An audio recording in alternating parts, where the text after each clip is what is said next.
Hello and welcome to Hour of History. This is your host, Stephen Bauman, and we have a fine episode for you today. I know I typically say that, but this is an excellent listen. I think you'll thoroughly enjoy it. Our guest is Dr. Elizabeth Hayes Alvarez, a professor at Temple University who studies religious history, religion and gender, and cultural studies.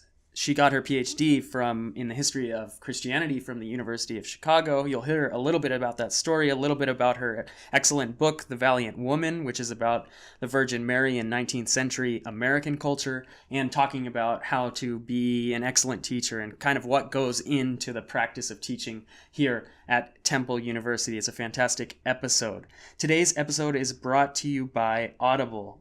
Get a free audiobook download and 30-day free trial at www.audibletrial.com/hour of history. audibletrial.com/hour of history. There you'll find over 180,000 titles to choose from for your iPhone, Android, Kindle, or MP3 player. And while you're at it, you will support the show. Thank you for supporting the show by subscribing and sharing. On Hour of History, it's our world, anytime, any place. This is the Hour of History podcast. Our world, anytime, any place. And now from the Hour of History studio in Philadelphia, Pennsylvania, your Hour of History starts right now. Hello and welcome to Hour of History. This is your host, Stephen Bauman, and I'm sitting here with Dr. Alvarez. Dr. Alvarez is a professor here at Temple University who studies all sorts of things, exciting things that we're going to talk about today. Hello, how are you? Hi, I'm well. Thank you for having me. So this episode today is just a testament to kind of like the commitment that we have in the academy, and I want to kind of point that out before we get in the discussion. You've taught today. How much? Oh, I teach 4 courses right now. I have 175 students. Yeah. So, and yet, I taught today too, not 175, but we find time for these discussions, and they're important discussions. So it's a pleasure to have you here. Thank you for taking the time. Great. Thanks for having me. So, why don't we start with what you study? So, you study religion. It's something that I just recently wrote pages and pages about for my comprehensive exams of what even is religion. Nice. So tell me a little bit about how you got into this and why you study. Sure, that could be a really long conversation. So my background is in American religious history. I got my doctorate from the University of Chicago. And my official background is history of Christianity. That's sort of how they group it. But people within departments of religion use a lot of different methodologies. So I'm employed here at Temple in the Department of Religion, but my methodology is a historical methodology. Mm-hmm. So you may see philosophical or theological or text-based methodologies in departments of religion, but I see myself as a historian. That's how I was trained, and that's what I do. So my interest is in religion and American history, and particularly women and religion in American history, and also boundaries of community, by which I mean how do different communities define where they begin and end, who's an insider and who's an outsider, and how they relate to the larger social worlds around them. So that's what I tend to write about again and again. In terms of how I ended up there, Yeah. That's a little tricky. I got my undergraduate degree at Wellesley College, which is a women's college in Massachusetts, and my interdepartmental major was cognitive science. So it was the study of cognition, so it was neurobio, linguistics, philosophy of the mind, cognitive psychology, and computer programming, particularly like artificial intelligence kind of neural network stuff. So it was a fascinating major. It was super cool. But I decided that what really interested me from that major was the question of how much the lens we look at the world determines what we see. So out of all of the topics that came up, especially in cognitive psychology, what was interesting to me is how worldviews create realities and how communities of people who look at the world in the same way can create entire structures not just of processing reality, but for instance, just cognitive bias, that people only really see and perceive evidence that supports their worldviews, and they miss or don't see evidence that doesn't support their worldview. And as I took about 2 years off to work on Wall Street between doing some programming and other things, I thought, well, this is really what I want to look into, is ideological communities or communities of meaning, which to me meant to look at sort of the history of religion. So that's the direction I went in. Wow, that's really fascinating. Yeah. It reminds me of just last episode. I was talking to Mana Dua, who is a PhD student here, and we were talking about the sort of nefariousness of Facebook and how Facebook is all about the in-group and out-group and lenses of seeing reality. So like once Facebook knows what you're after, that's what you see. Yeah. And so it just reminded me about that. That's really kind of fascinating. So wow, so you've seen a lot of different people's worldviews, and then somehow you ended up back at Christianity. So how is this? Why? So I didn't end up back at Christianity on purpose. I ended up at America. So, for instance, when I was taking my comprehensive exams, because comprehensive exams I know are recent in your mind as well, when I was taking my comprehensive exams, one of my exams was actually in sociology of religion, and I wrote about conversion theory in Islam, Brazilian Pentecostalism, and certain forms of Orthodox Judaism in Israel. So I've never been confined to Christianity. What was interesting to me is American history. And when you're talking about American history, Christianity has an outsized role.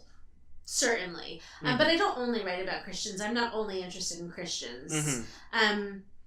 For my dissertation project, so that my dissertation project grew into my first book. Okay. And what I was really interested in getting at is ideologies of gender. So what was interesting to me was that Mary had not really been written about in those ways. So the Virgin Mary, or the Mother of Jesus, had been written about within communities, like within Catholic devotionalism, within various theological systems. But I was interested in the Virgin Mary as a popular figure, like a figure who showed up in Harper's Bazaar and Godey's Ladies book, and in the Sistine Madonna. That image was on classrooms all across America. Especially as the kindergarten movement started, it was in kindergarten classrooms. So I was interested in this figure as this popular cultural figure that had religious meanings to different communities, but those were contested and wasn't being used religiously or devotionally, but was being used to convey information about idealized womanhood in our culture. So this was a topic that brought together the boundaries of community and how people make meaning together. Yeah, that's really fascinating. I of course will link to your book and everything on hourofhistory.com/recs, RECS. We have and everything we kind of talk about will be there. It's kind of interesting because your book goes back and sort of to the foreground of what I had been reading about and thinking about with Thomas Tweed and Caridad and the Cuban Mary, which is so important to the national story in Cuba. So much. But you're talking about even before that, when 19th century. I was, and I think. I could talk about Thomas Tweed. I would love to talk about that. I won't talk about it too much, but it really is the same project. Because when you look at Thomas Tweed's book, which is wonderful, and we recommend that. Yes, absolutely. And by the way, my husband's family is Cuban. Okay. So his grandmother's home altar had St. Anthony, and it had the Virgin de Caridad. It had these images, these Cuban saints. Yes. That also had these other meanings. The Santeria kind of meanings. But in any case, when you look at that Mary, her meaning is being contested, right? It's a multiplicity of meanings, and it's literally being fought over.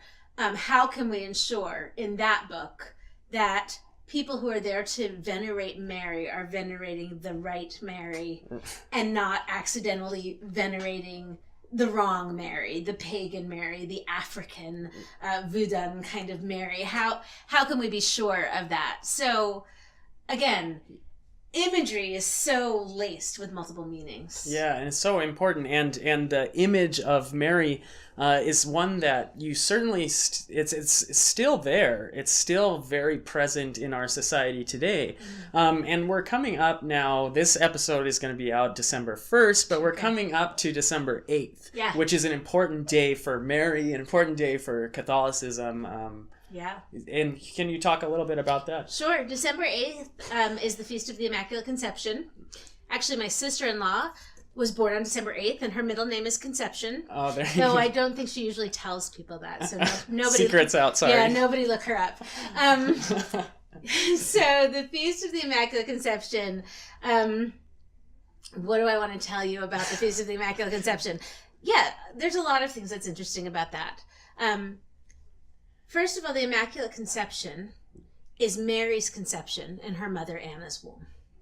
So the very first thing that's interesting about this is that we care about the conception of a female child. And the art around Mary's birth and Mary's conception is some of the only art we have in the Western cultural tradition that is celebrating a birth scene where the birth is the birth of a girl. So that's all wonderful and interesting. And the Feast of the Immaculate Conception was celebrated since pretty early in the Church's history. But the dogma had never been officially decided. So the open question was Mary herself, when she was conceived without sin? It wasn't really a question about Mary's ongoing sinlessness. The question was basically, was she purified from sin immediately after her conception? Or was she purified from sin before her conception? So it's actually this very, very minute theological point. The kind that traditions are torn apart over. Exactly. Because the impact it had was, how do we think about Jesus' divinity? And that's a longer conversation that is kind of a theological conversation that we can talk about if you want to. But the important point is that when Pope Pius IX was losing political power in Italy, he was inspired by God, according to him, to bring the church together and answer this question officially about Mary's Immaculate Conception. Now, most Catholics believe that Mary was immaculately conceived. That is, she was never under the power of the devil. From the moment she came into existence, she was without sin. Not because of her merits, but because of the merits of Jesus Christ on the cross being retroactively applied to shield her from ever being sort of possessed by the devil, even in her earliest moments. So in any case, at this moment, he was inspired to rule on this question. And he did. So that was 1854. He pronounced that Mary was immaculately conceived and that it's no longer open for debate or discussion. It is now dogma of the Catholic Church. And by doing this, he did a lot of things. He sealed his spiritual authority because he made a dogmatic pronouncement without an ecumenical council being called. So he made it on his own authority. So he was, in a sense, sort of boosting his spiritual status. He was pronouncing something that was really uncontroversial for Catholics. There were very few Catholics who would have disagreed with that. So he had a lot of, and not only that, devotionalism had been growing. So he was going to make a lot of Catholics worldwide very happy that she was being honored in this way. But more than that, it was going to really be problematic for a lot of Protestants. So Protestants in the 19th century thought Catholicism was in decline, and that they were embarrassed by their superstitiousness and their old-fashionedness, and they were going to sort of concede a lot of points to Protestants. And instead, he made a distinctive element of Catholic theology much more prominent. And by doing so, he put the figure of Mary at the very center of Catholic identity sort of Catholic defiance against Protestantism, etc. So it was this crucial moment, and it was this very female moment, oddly, for Americans. And it's really fascinating and interesting to me how you take this story. We started this conversation, and you said you're interested in America, and you see how these lines are just we go global so fast, instantly, and we're talking middle of the 19th century, right? Instantly. And you know what's important about that is that we have had a problem in American history and in American religious history with American exceptionalism, with seeing America as this very unique thing and prioritizing American concerns. But if you do your job well, none of this is happening in a vacuum. The story I tell is transatlantic in so many ways, but especially England, Ireland, Germany, Italy, South America, Central America, the United States, Canada, they're all having a conversation. They're so connected, yeah. And the major papers of the day are global. Right. The stories that are being reprinted are stories that are being printed in France and in Italy and with... So there's an awareness that this is an international conversation. But now, are the Protestants excited about this as like a chance to further, this is a clear indication that the Catholics have lost it, or there's some Marian jealousy, right? Because they kind of need a figure like this too. There is, and that's what's really hard for me to convey to people. One of the things that's hard in doing history is conveying that meanings, words, images, that they had different meanings in the past. So one thing I come up against again and again, Protestants used Marian imagery ubiquitously in the 19th century. This is one of the ways that Protestants talked about everything is by using biblical figures in general. So if they wanted to talk about female religious leadership, they talked about Deborah. If they wanted to talk about prostitution, they talked about Mary Magdalene. This is what they did. When they wanted to talk about idealized Christian womanhood or motherhood, they talked about Mary all the time. Now, we see Mary, we think Catholic. But they didn't. So you'll see lots of historians and scholars who see Mary and see it as Catholic influence. So they'll say, Harriet Beecher Stowe had a giant Marian painting, right? Raphael in her living room. She must have had some Catholic influences. She did not have Catholic influences. It wasn't a Catholic image then. So it's just really hard to get people to back up and see what meanings meant then. Absolutely. But Catholic Protestants did not have devotion to Mary. It wasn't part of any kind of devotional system, but she was absolutely an essential part of their visual and poetic language of meaning that they were using. And then with the growth this leads to sort of a continued growth of Mary's importance, right, in the American Catholics and Catholics worldwide. So with that, does that create more conflict among Catholics and Protestants, So I take this thread in a couple of different directions in the book. What happens in terms of Mary devotionalism is increasing within Catholicism for all sorts of reasons that we can speculate about, but devotionalism is increasing in general. Marian devotionalism is increasing a lot, and in America it's crucial because Mary is Mary. So different immigrant communities have this shared devotion to Mary. Now they use different names for her, and the devotions look different. But eventually, Mary of the Immaculate Conception is named the patron saint of the United States of America, because she can be this sort of representation of American Catholic identity. This Marian devotion is not a local saint devotion, even though it is localized in terms of various aspects of Mary or appearances of Mary. It is characteristic to different communities, but Mary is Mary. It's not just a local saint. So this is a very important figure that unifies Catholic identity. So Catholics want Mary to be their avatar, right? Their identity. And Protestants want Mary to be Catholic identity because that's one of the areas that sort of exemplifies their difference.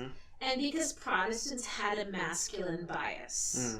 A lot of Protestants saw their religion as being the masculine, rational religion, and Catholicism as being the emotional, sensual religion. Mm-hmm. So Protestants kind of loved associating Mary with Catholics, and Catholics loved associating Mary with Catholics. Wow. But Protestants were also forced then to give up all these ways that they were using Mary. So, as I trace in my book, they really do fight it in various ways. Mm-hmm. But ultimately, by the 20th century, within a decade or two, it's ceded as a sign of Catholic identity. And Protestants basically stop talking about her unless it's Christmas. Yeah. And or unless they're talking about Catholics. Mm-hmm. Yeah. It's absolutely fascinating. And so it's always interesting for me to like sort of trace these things back to where they start. Mm-hmm.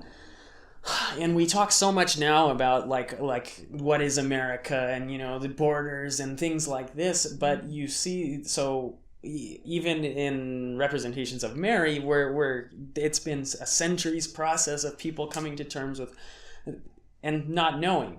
Yeah. So Catholics in the United States, though, had a lot of different linguistic communities. They did. And did Mary serve as a form of unifying? Absolutely. Mm-hmm. It absolutely did. And the thing I write about, which is what we were talking about with Thomas Tweed's book, is that it's all context, and everybody admits that it's context. So one of the things I write about in my book is Murillo, the artist, paints a lot of Immaculate Conception images over and over again. And Americans react really differently to these images depending on what context they're in. So Americans are having anxiety in the 19th century about whether or not they have a classic art tradition.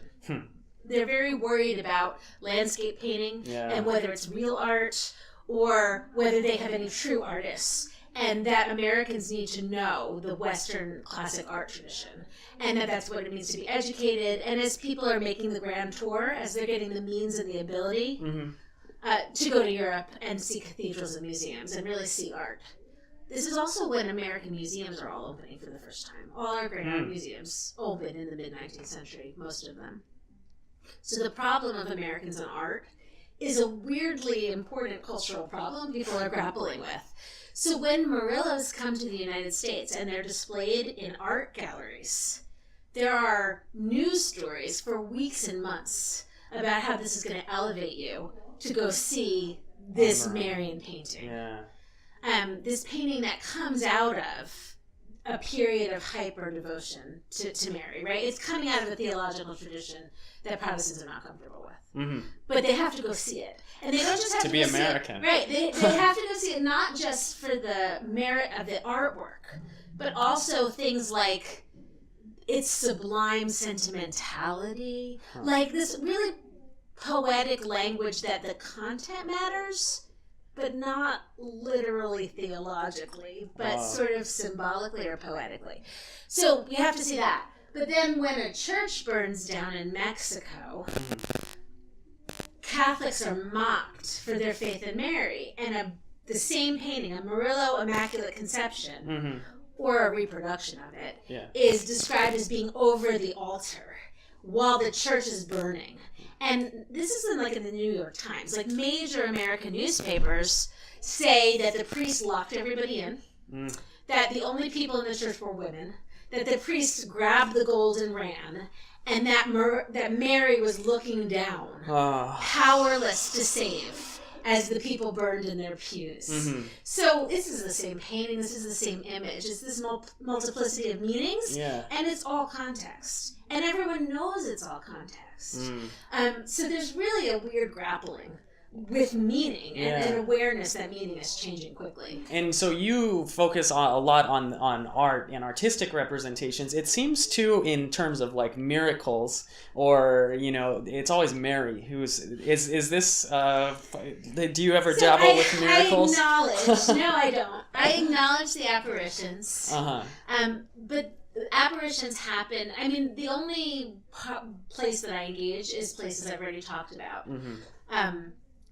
Apparitions are understood in devotional communities. and given meaning and giving validity, or their validity is contested between church hierarchies and groups of lay people, etc. So meanings are constructed within Catholic communities about these apparitions, and then Protestants use them universally to mock Catholics for being superstitious and credible? Yeah. Credulous? Yeah. For believing too easily in things that are nonsense. So, again, that's just, I really am trying to stay in the popular cultural space. So and that's the space where people are deciding who each other are. So, talking about, like, and you do popular culture, too, which is, and a lot of historians of religion, you're talking about culture. But let's talk a little bit then about the idea of womanhood or motherhood in terms of religion. How does Mary change the woman's role or serve to reassert it? So, yeah, definitely. There's a lot of spaces where I could address this. I'm going to pick an unconventional one. Cool. I think the most interesting place this happens is in the early or proto-feminist movement. So you're gonna. So we're looking at a period of time where no one's using the word feminist, so we couldn't possibly use that word. But in the women's rights movement, or the movement that was addressing what they would call in the 19th century the woman question, that's often how it was referred. In this movement, Mary is cited a really lot, just more than you would expect. So one of the places that I really think about this is the compensatory power of the image of Mary. So Mary has a lot of independence and agency. She bears a child without male contribution. So she's a woman who conceives a child on her own, and her husband is often subordinate to her in images and depictions. Certainly in the Christian art tradition, her husband is subordinate to her, and clearly theologically, much more attention is paid to Mary than Joseph. So she's this prominent figure, and in the Immaculate Conception Declaration, we see her being declared as pure, not divine in any way, but for a lot of people, superhuman. Not actually superhuman, but she has a humanity that becomes set apart from everyone else's humanity. And within the Catholic tradition, she's understood as Queen of Heaven. Now, queenship is this regal and powerful idea. It's literally the idea of political rule by a woman. The word has that meaning inherently. So there's a lot for feminists to work with. And Catholics don't. And I have to catch myself because I don't want to use the word feminist at all here. But women's rights advocates, in the Catholic Church, you don't see this until much later, actually. Or I haven't found evidence of it until later. But Protestant women really talk about Mary's queenship, a lot in terms of talking about their own right to rule, to be queen of a sphere. And at first it looks like that's only the domestic sphere, but it becomes clear very quickly that arguments about women's agency in leading voluntary societies and charitable organizations, and also women's real entrance into the political sphere as a moral voice, eventually even suffrage arguments about women's contribution to having a moral social order. A lot of these are couched in Marian terms originally. So what's interesting to me about that is that Mary is such a safe figure. She's such an inherently religious figure that it's an argument that allows women's power and agency to kind of be slipped in a non-threatening way. So that's my favorite use, and that's not so much a use of motherhood, but that's one of my favorite places where Mary is used in sort of reconceiving how women are functioning. Yeah, that's fantastic. Or who women are. Yeah, a lot of I work with humanitarians, and a lot of the humanitarian movements do start with women because the women, they're not in the political arena, but this is a way they can be. And it's so important to note that they have a lot of important training for later political activism in these spaces, because when you have an organization like that that's being run by women, you're talking about all sorts of skills that are being practiced. Right. Skills organizing, communicating, keeping minutes, keeping meeting minutes, Absolutely. Keeping budgets, etc., speaking publicly, all sorts of things. This is an argument that's been made before many, many times. Right, but as far as like the role in the church or role in Christianity, do women don't see much change, or do they for as a result of this? That's a really good question. Mm-hmm. That's a really good question. It's one that we take to the present day, right? It is a one that we can. So my only answer to that would just be that things are very divided. So, historiographically, things are divided. So if you look around arguments about the feminization of American religion, those kind of conversations that are happening, some historians and scholars have talked about an anxiety about the prominent role that women play in 19th century churches, not as pastors, but as the majority of people in the pews, the majority of organizers, fears maybe that pastors are tailoring their sermons to women's interests and needs, etc. So, there's a lot of interesting writing about the feminization of American religion and anxiety around that. I really like the book about the businessman's revival, which I talk about in my book, but I'm blanking on the title right now, so we'll look that up in a second. Notes, yeah. So my point is that other people have challenged those findings. So we could talk about from a historiographical perspective what was going on there, but ultimately, I would argue that by the 20th century, Protestants really stop using Mary.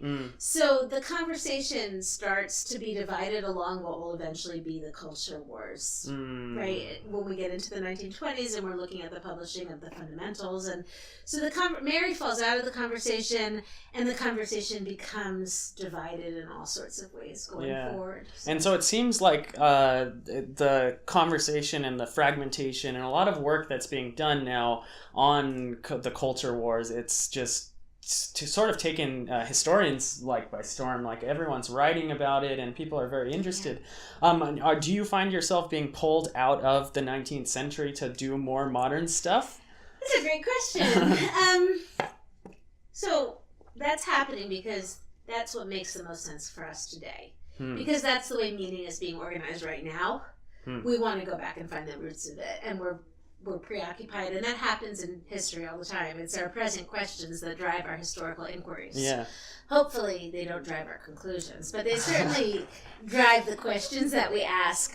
The project, I'm working on 2 projects right now, and one of them is really, I don't know, it's kind of an atypical project. I've become really interested in book publishing, and so I've been researching books that make religious claims. Not books about religion, but books that are inherently religious books. So I'm really trying to cover too much time, I think, as a historian, and I might end up having to narrow that. But I'm really interested in looking at, when the Book of Mormon is published, when Science and Health with a Key to the Scriptures is published, all the way up to when The Secret is published, but lots of lesser known texts as well. When texts that are making actual religious claims are published, many times they're first published by secular, non-religious publishers. And there's characteristic marketing. So they often are marketed with eyewitness testimonies. They're often marketed by ambivalent people who would like the text to be purchased so that they make a profit. So they'd like to magnify the claims that this is possibly real or a true or valid claim, at the same time that the publishers almost never actually believe that. And then there's all these backlashes where you'll find a fad for the purchasing of these books that goes beyond to the community that ends up coalescing around the sacred text. You'll find a fad and then often a backlash. So you can even look at a book like Dianetics. You'll see a cultural fad about, is there some secret meaning or revealed meaning or hidden text, and a lot of cultural interest, and then a lot of sort of fear and reaction that this is heresy or fraud, and that it has to be suppressed or repressed. So I'm really interested in those moments and how they reoccur and what they look like.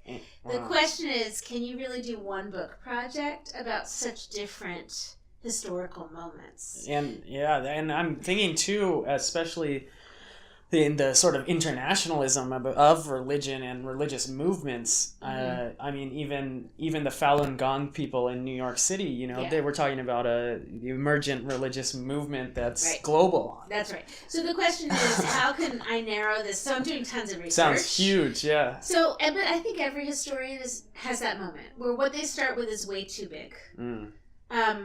And then they have to ask themselves, well, what are the boundaries of this project?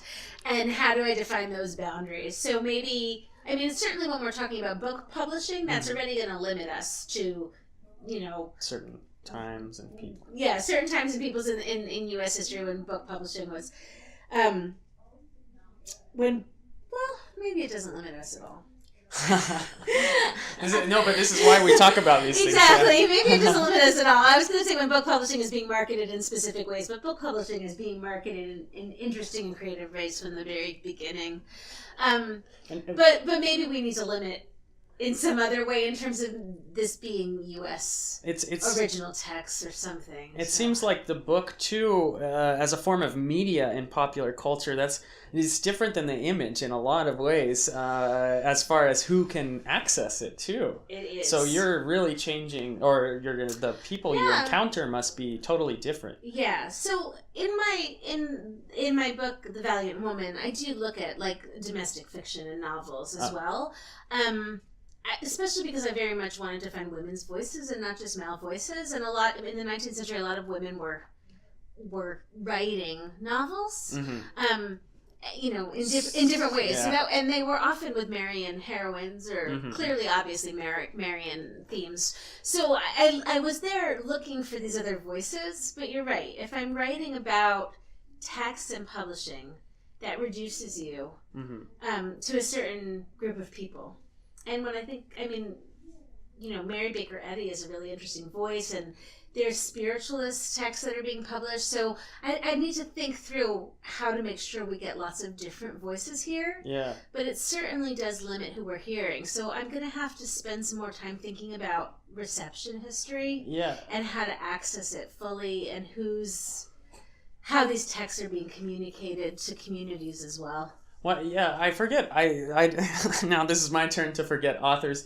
But I was at a book talk in New York City actually, and the author said it was at the Ireland House at NYU, and so some Irish author, and he said, well, the reality is women read fiction, and so we're all writing for women. So how would gender play into this? I love that question. I love that question. Not only how does gender play into it, but how do reception history in this case is happening outside and inside community. And I think that's what's really interesting to me is actually the question of how communities are formed. And how us and them is being defined and boundaries of community. But what's interesting to me is this moment when something is a broad popular cultural phenomenon, but then it coalesces into a community phenomenon where this text becomes important to that particular community or is owned by a community. So, yeah, that's a question of who writes or receives revelation, who publishes, who reads, but also how texts are read together in community. So if these texts are in some way foundational or sacred, how are they read together in community? And I'm not saying they're all sacred in the same way, but when we look at how Science and Health with the Key to the Scriptures is read in community, it's read in a very specific way, and it's read together with an emphasis on the process of reading together in community. So that's also part, when we think about who we're talking about, it's not just people reading alone in their bedrooms. Yeah. It's communities reading text together. Well, this is kind of like a shift, and this is where I wonder if we're going to have to go back to history for lessons, because now it seems like it is people reading alone, reading whatever the technology is telling them to.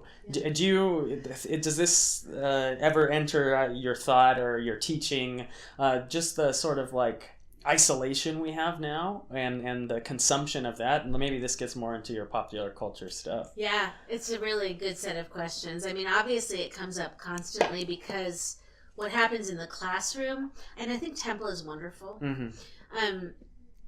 You heard it here first. Yeah, I do.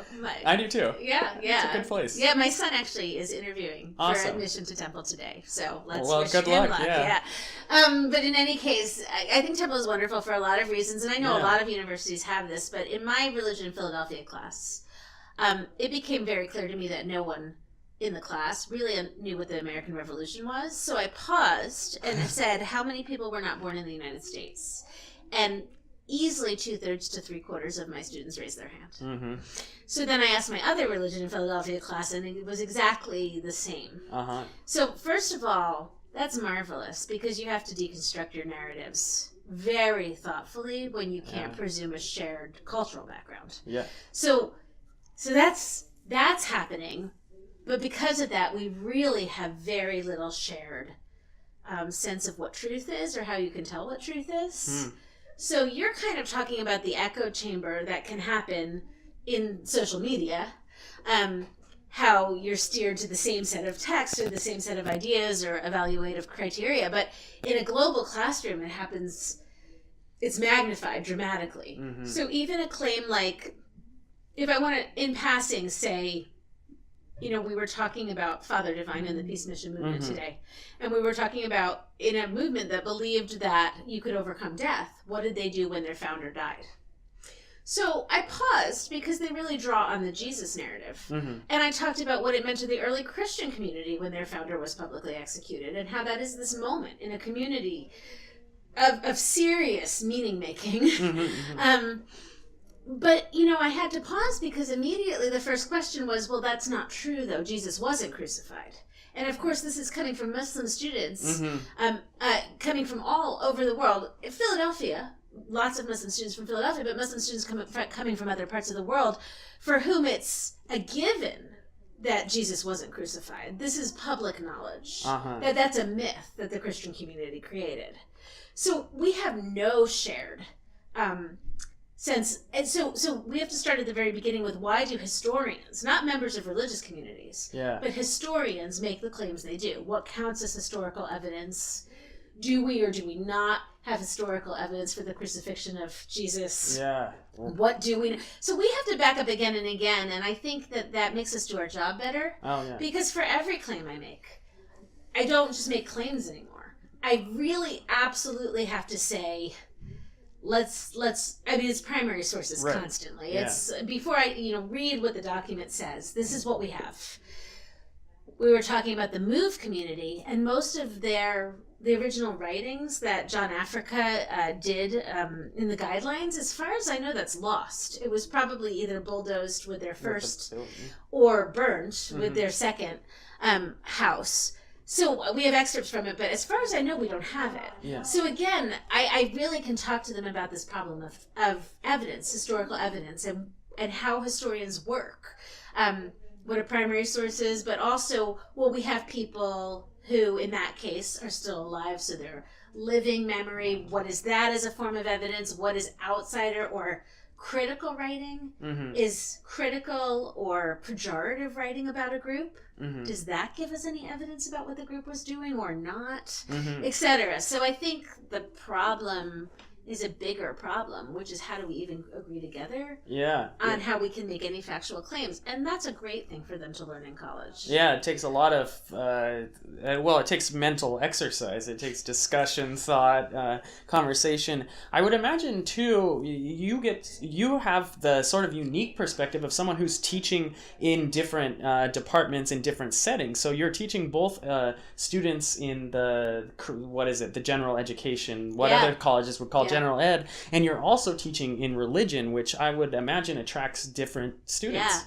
And also, definitely. I'm teaching in different places, and I teach a course that isn't a gen ed called Religion and Human Sexuality, East and West, and that's my most interesting moment. I'm teaching that as a 49-seat class now, but I frequently teach it as a 150-seat class. Okay. So we're talking about sex and all aspects of it, religion and cultural and racial identity often.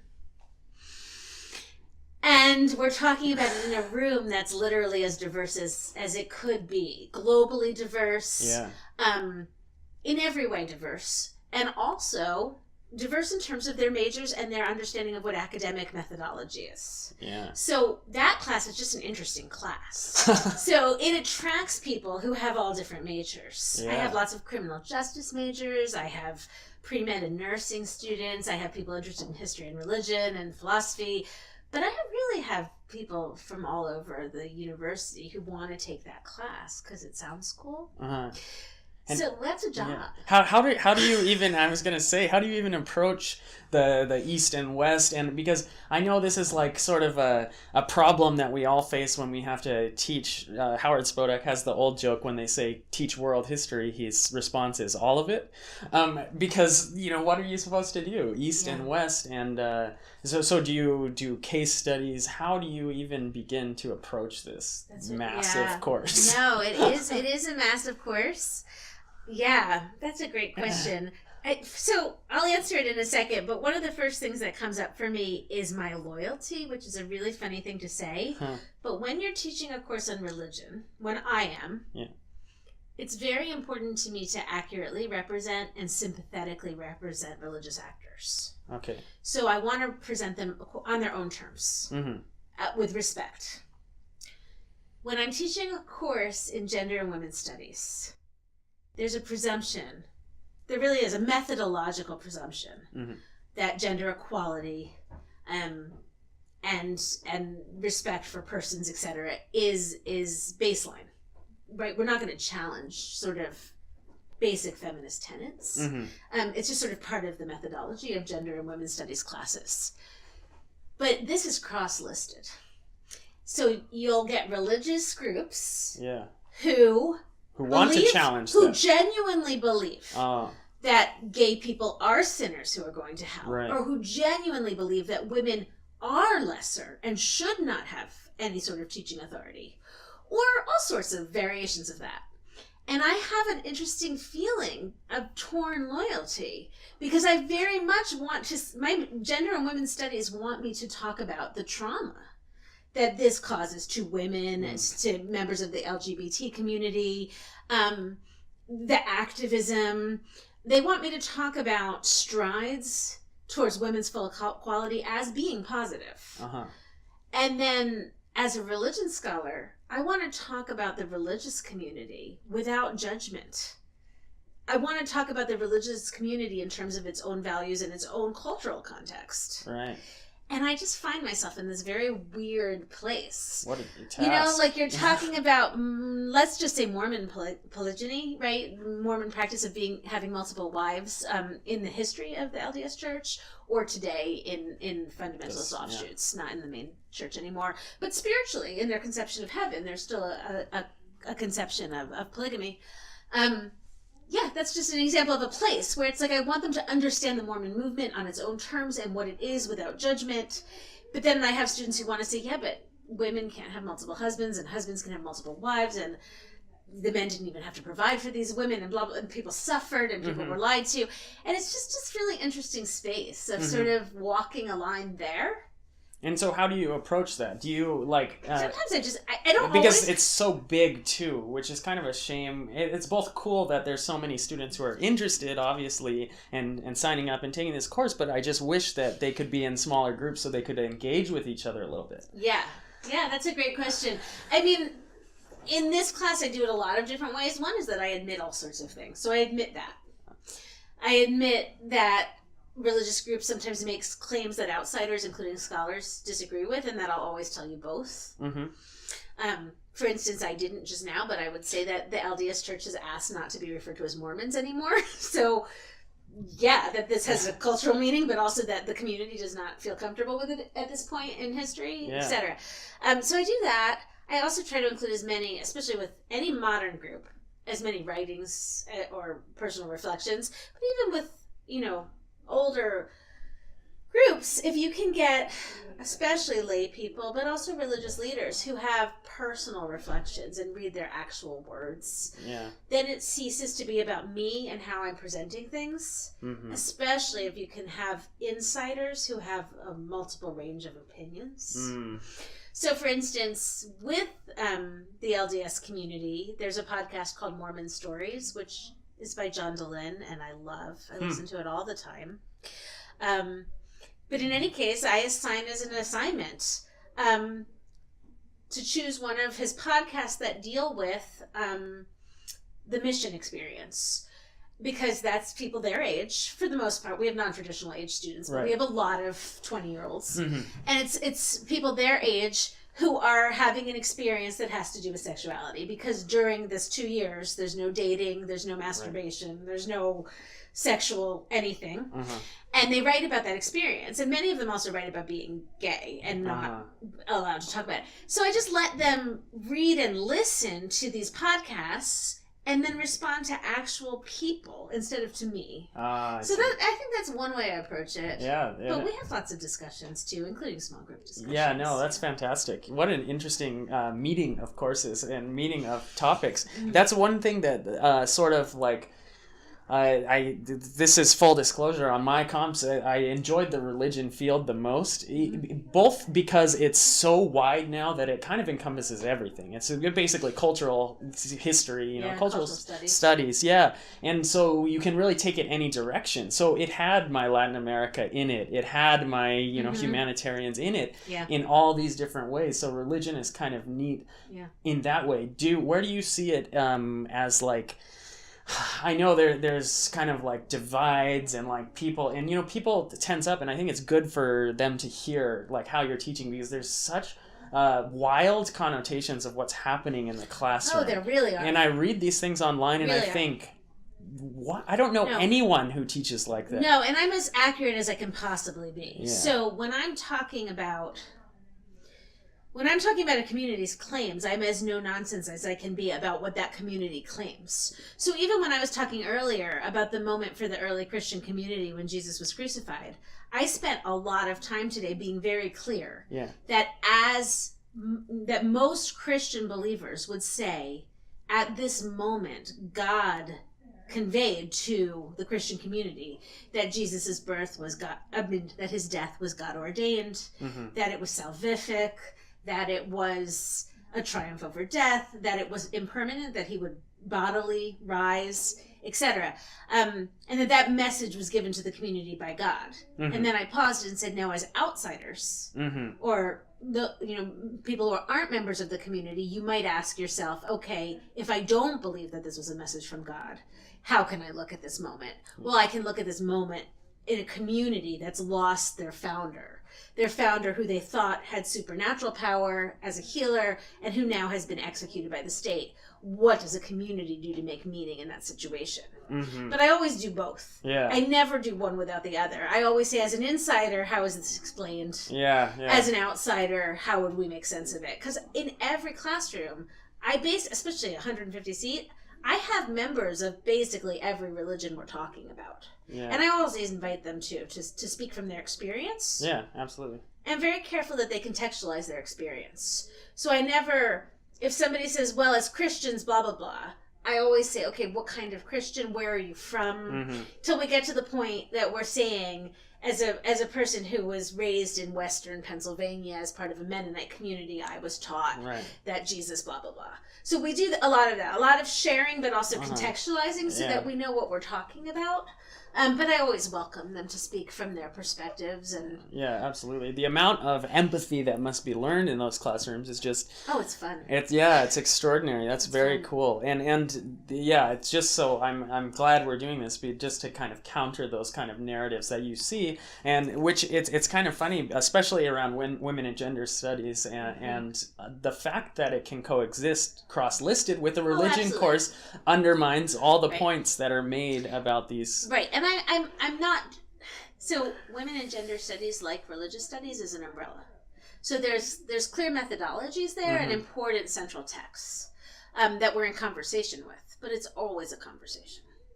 So that's just important to note as well. It's not an orthodoxy. That's not what scholarship ever is. Right. It's always a debate. It's always a conversation. It's always an interrogation. So while I think that the full dignity and equality of women is foundational to that field, it's always an inquiry and a conversation. It's never, or it shouldn't be, if it's being taught well, which everyone I know here is teaching beautifully. And everyone I know, like on Twitter, like all the conversations we have is how can we be more honest, more careful, more, So now, how do you find Twitter as just? Love it. Yeah, and so actually, this was the impetus. It was Mana's suggestion last week, and I said, "Oh, that's so funny." I actually found Dr. Alvarez on Women Also Know History, which grew out of Twitter, right? Yeah, it definitely did. So you've found Twitter to be generally, but what about? There is a lot of hate on Twitter. There is. And so, what is your reaction to that? How do you? Yeah. So I have.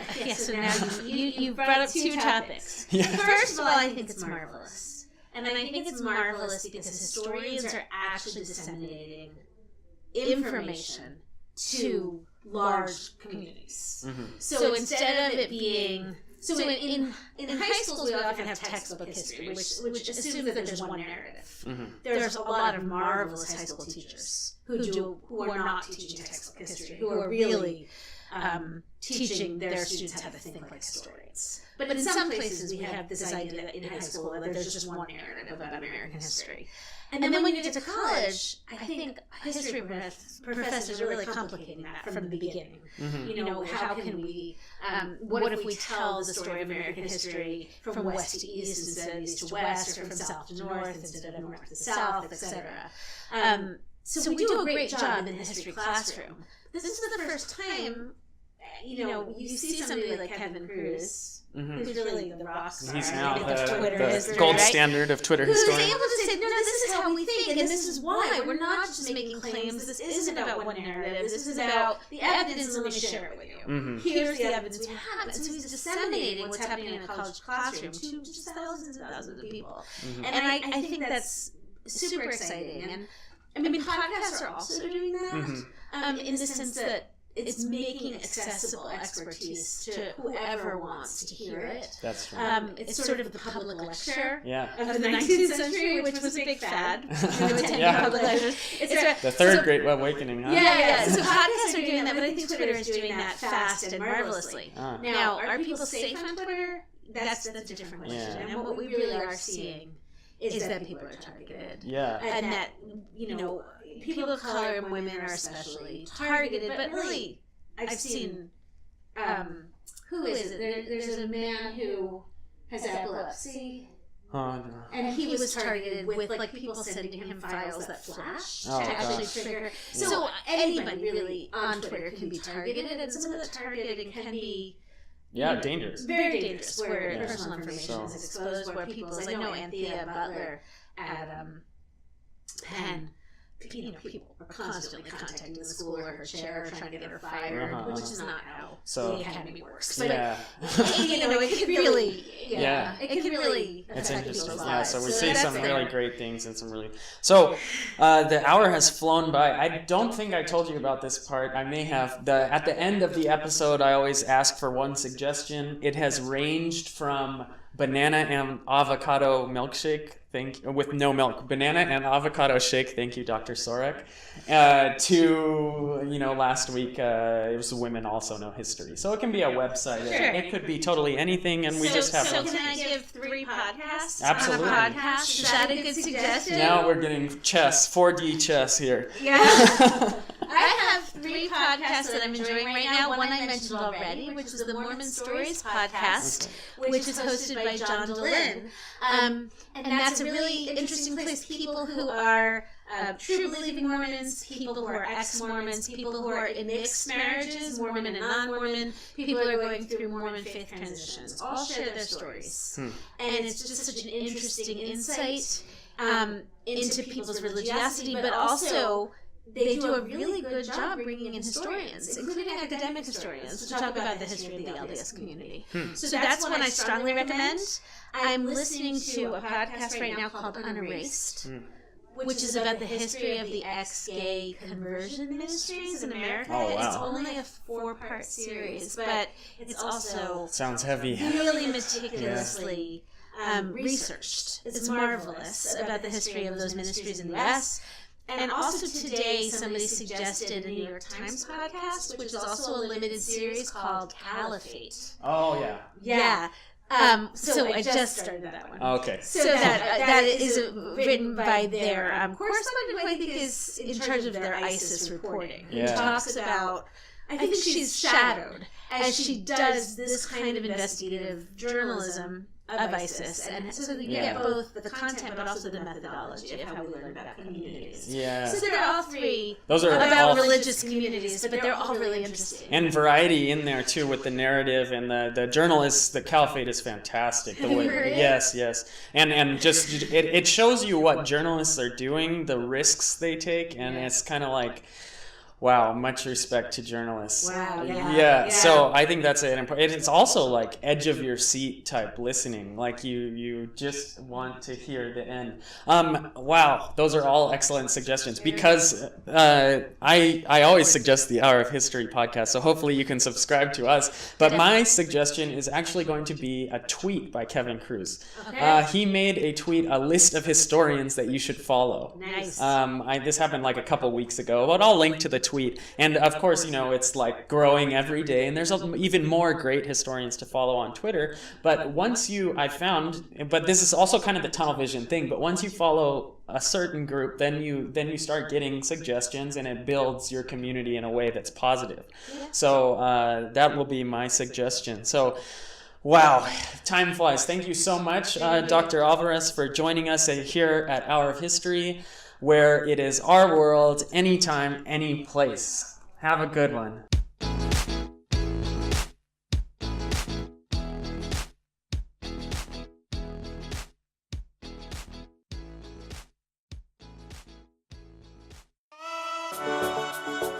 Thanks again for listening. Don't forget to check out our recommendations page at hourofhistory.com/recs. That's hourofhistory.com/RECS. There you'll find links to the books mentioned during the podcast, and if you choose to purchase one, you'll be supporting the podcast in the process.